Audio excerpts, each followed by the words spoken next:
اما زور گرنگه وكو اهل السنة اعتراف كان بأفضلية وفضل نسبي پیغمبر صلى الله عليه وسلم. لفرمايشتك خوشويز أفرمي إن الله اصطفى كنانة من ولد إسماعيل، لأنه هم أولاد إسماعيل عليه السلام كناني هالبجار، واصطفى قريشا من كنانشي لنا قريشا هالبجار، واصطفى من قريش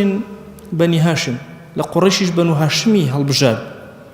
واصطفاني من بني هاشم منيشي لنا بني هاشم هالبجار دو كلمة بيغمبر.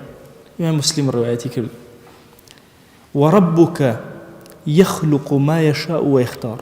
خوا خوي هرچی مخلوقات دروسی اکا وخوشي هيانتيا هالي أبجيري بلي برز أكاتو. نسبي پیغمبر صلى الله عليه وسلم بلكي برستره وچكانشي نسبيان بليان برستره. أما بشكل العقيدة إما أزانا لميجوي أمتي إسلامية زور نسبي قورهن همويان نسبة كان إسا وجوديان نماو نسبي آلي پیغمبر صلى الله عليه وسلم حتى أمر بردوام ودوامه هموشي بس سند ثابتة هر هموشي وارد. بو يسيرك إمام الشافعي كاتك لقل هارون الرشيد من الملاني أكن مناقشة أكن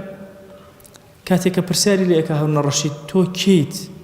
طبعا كان كسك هبون لما يجوي إسلامية زول النسب شار زابون. علمك من هو بناوي علمي نسب ناسين نسب كان زور قوربو بهسترين كسك للناسين النسب إمام أبو بكر نسبي قريشي زور بباشي أناسي كات حسان شعر برانبر بمشركين الله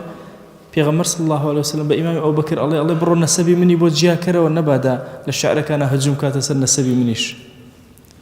دواتر لما يجوا كان كسي كبو للنسبة زور مشهورا يكيك لوانيك للنسبة زور زيرك للعربة مشهورة بريت الله يزيد كوري معاوية يكيك لوانا بريت الله هارون الرشيد يكيك لوانا بريت الله إمام الشافعي خوي كأفرمي هيج نسبك پیغمبر صلى الله عليه وسلم لكوي جهانا هذا إلا إمام الشافعي لبريو تو إمام الشافعي خوي لغزل لدايق بوا بلام نسبك يقرأته وسر پیغمبر صلى الله عليه وسلم. بويا گرنگیدان بنسب زور بابتك بو همو من گرنگه همو عائلة بوي گرنگه گرنگیدان بنسب پیغمبر صلى الله عليه وسلم و بفضل دانان وبقور دانان نسبك بشكل الفكري أمي أهل السنة ربطي ببابتي الشيعة والنية كاتك ككسي السيدة ككسي وشكي ثابتة أتوسر پیغمبر صلى الله عليه وسلم جاكي احترامه جاكي تقديسه جاكي فضله جاكي حبه أو صلواتاني كتو أيدي همو جارك